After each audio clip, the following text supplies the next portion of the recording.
Bom, agora a gente precisa se situar, como a gente está sob novo governo e em outras condições, a gente tem muita esperança no Poder Legislativo, nos nossos deputados e senadores, que estão congregados na Frente Parlamentar da Agropecuária, FPA, que está com o novo presidente, o deputado Pedro Lupion, do Paraná, que está conosco. Pedro, muito boa tarde, seja bem-vindo.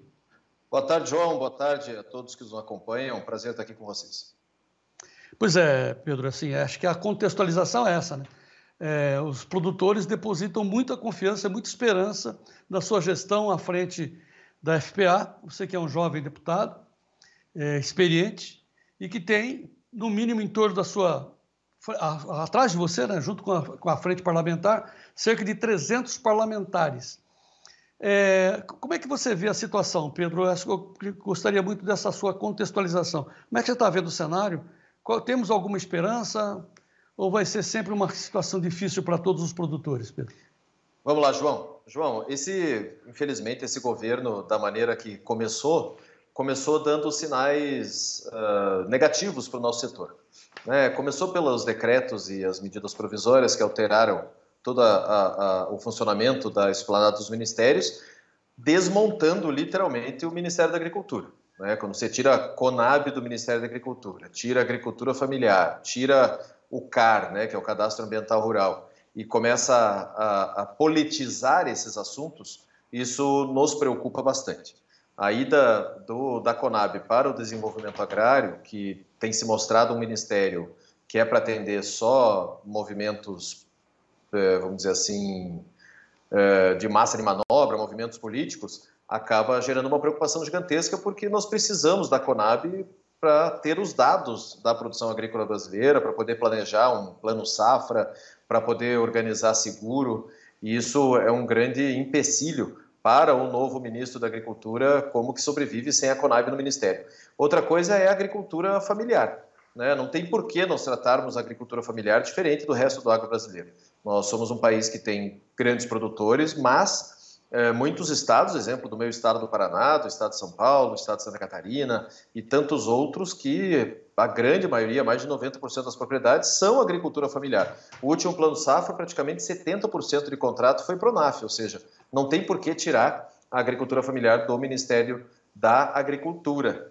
E outro problema é o Cadastro Ambiental Rural, o CAR, que nos obriga, produtores rurais, a apresentarmos qualquer deficiência que nós temos em relação ao cumprimento da legislação ambiental, para em seguida, no programa de regularização ambiental, podermos regularizar nossa situação. Isso na mão dos ambientalistas do Ministério do Meio Ambiente não vai ser um patrulhamento dos nossos produtores, gera uma preocupação gigantesca. E além desses pontos técnicos sobre a organização dos ministérios, a gente tem a preocupação da ideologização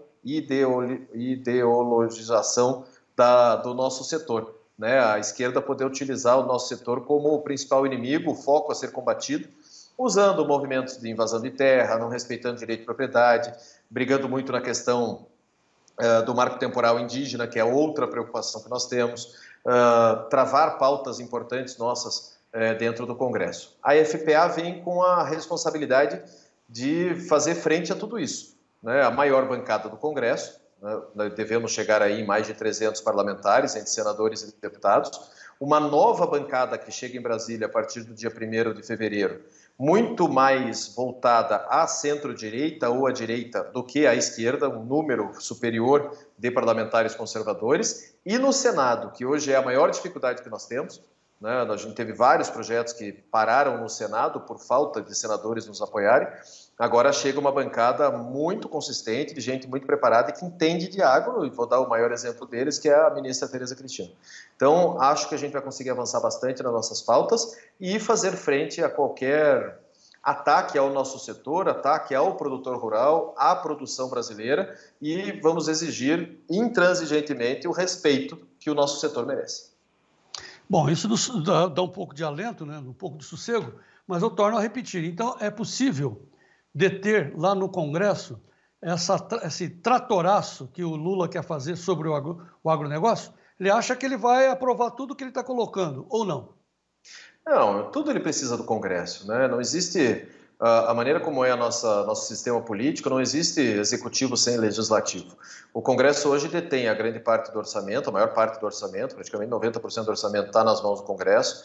As decisões políticas tomadas dentro dos gabinetes dos ministérios precisam, né, do aval e da confirmação do Congresso Nacional, e nós temos na FPA uma organização política muito forte.